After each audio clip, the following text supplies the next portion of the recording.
back, I brought my children here because I thought this place was only for children, only to find out that me and the people I came with, we enjoyed more than the children. That's why I decided to bring it to you. Please, let's enjoy the zoo together.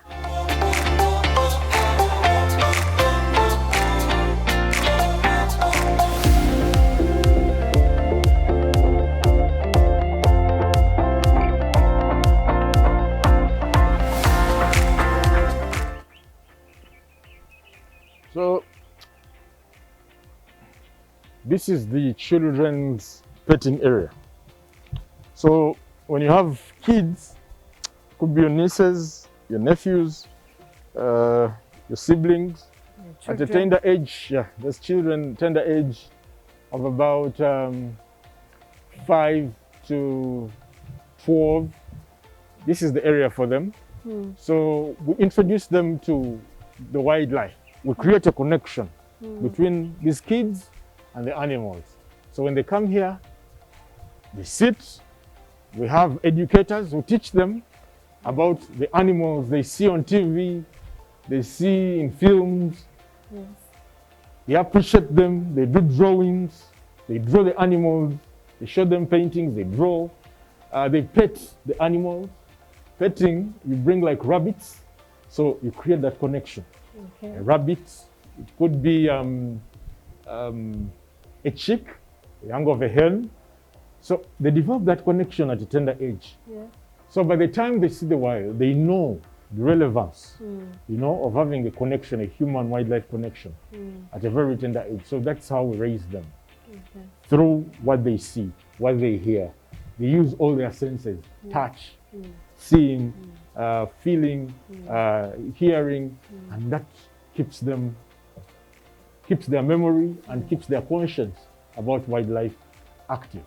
Schools, but we encourage schools to bring kids for such programs.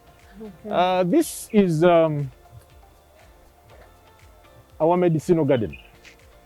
Okay. A medicinal garden, we prefer to call it, I love calling it Dagalia Jaja.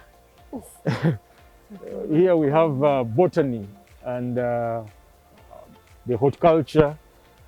With these plants, because when you talk of wildlife, you're talking of animals and also plants. Yeah.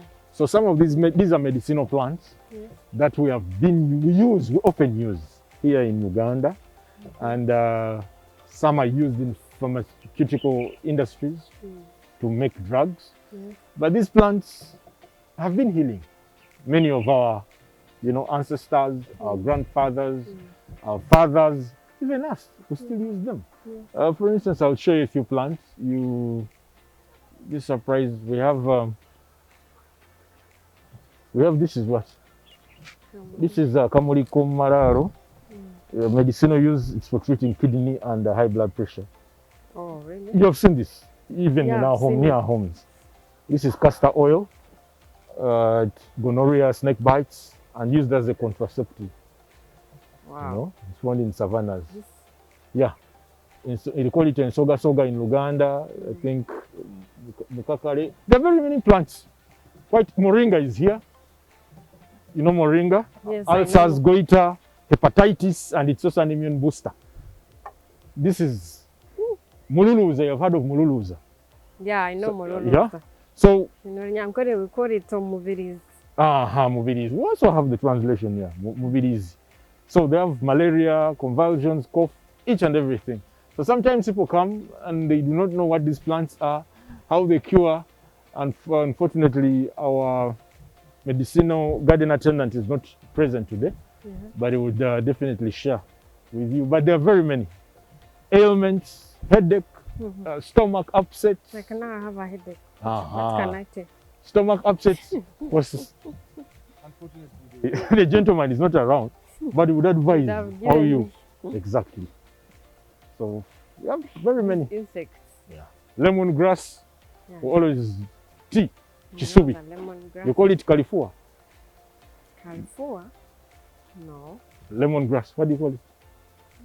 That's in Runyankore. Toothaches and everything. Enyanye and So wow. We do all that, and all these plants are here maintained. Mm. We have the savocat. It's what? Savocat. Savocat. I've heard of the mondo. The mondo. Oh. Mondo. That is a savocat, one of the small cats. And I think it has its kittens. You can see the young one. Yeah. Yeah. Wow. It feeds on meat. Okay. Yes. It's also one of those cats you'll find in the savannah areas. Yes. Sometimes people will say, we saw a leopard when they see a mondo. Yeah, they look alike, but this is small. Yes. So this is its environment. This is its. Well, it's almost that cat's. It's small. It size. loves chicken. Give it chicken. Give it meat. Those swings you see, there's one up, there's one down. Seen that? Yeah. Actually, there are kittens down also. Mm. Those are part of enrichment. The platforms you see, it has its water here. So we ensure they're comfortable. And all this requires resources. Yes.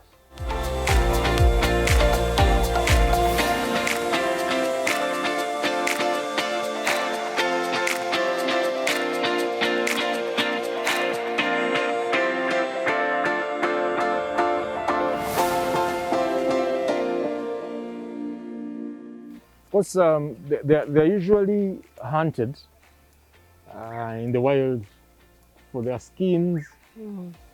And their mane, you've heard of those stories, witch doctors who believe when you maybe crush or turn the mane into ashes, it's medicinal, things of those stories.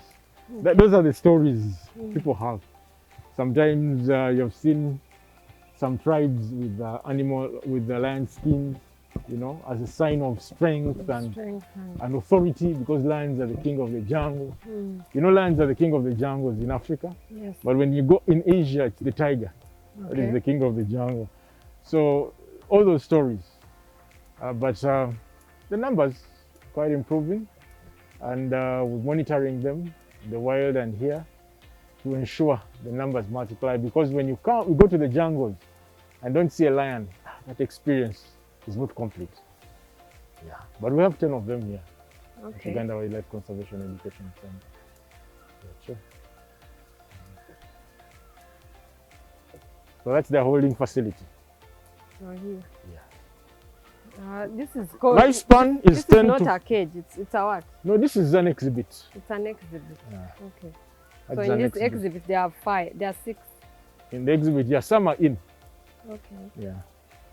So lifespan in the wild, it's 10 to 14 years. Then here, it's about 18 to 22 years. Lifespan. So that means they stay longer outside the wilderness, because they're taken care of. The threats to their lives are very, very minimal. Actually, their threats are very, very minimal. And everything is provided for. There's proper animal welfare. So that is why they stay longer. Unlike in the wild, where you know, you go through a system, sometimes you're hunted, there are poachers, diseases can strike, you know. Nature can take its course easily out there in the wild. Injuries, and which lead to loss of lives, yeah, they're quite stay longer. But we believe, of course, the best place is out there in the wild. Yeah. Thank you. Okay. But the lions we have are for conservation education, teaching our people, just like you asked the differences between a lion and a leopard, it's conservation, to teach people. So that when they go out in the wild and meet an animal, they know what it is, its needs, how to handle situations, and how to appreciate, because these are tourist attractions. And wildlife is the bedrock of Uganda's tourism. Yes. Majority of tourists who come to this country want to see the wildlife. Yes. So without the big five, like the lions, leopards, rhinos, it's not a complete experience. And that means we want to get the desired revenue. Remember, tourism in this country generates about $1.6 billion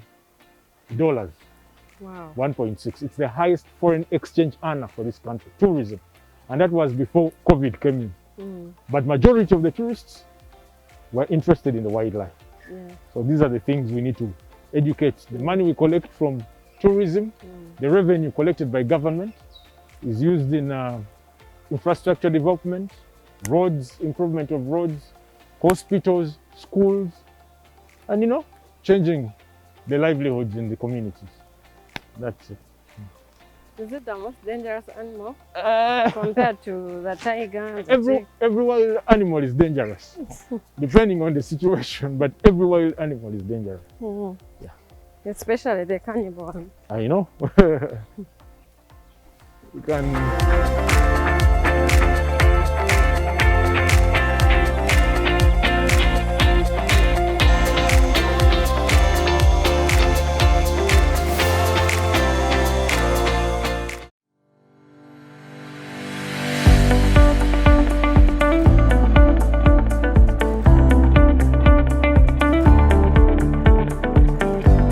People, it's that it's very faithful. It's a very faithful bird, and it always has one partner for life. Wow. That is how special it is. That is why in most cases you've heard stories that a crane has been following a man. You've heard of those stories where a crane is in somebody's compound. It's not living, and people think it's witchcraft. No, sometimes when you capture its partner, you have to release the partner. So that is why you see, they move in pairs, they're committed for life. And that is how beautiful it is. Something we should adopt,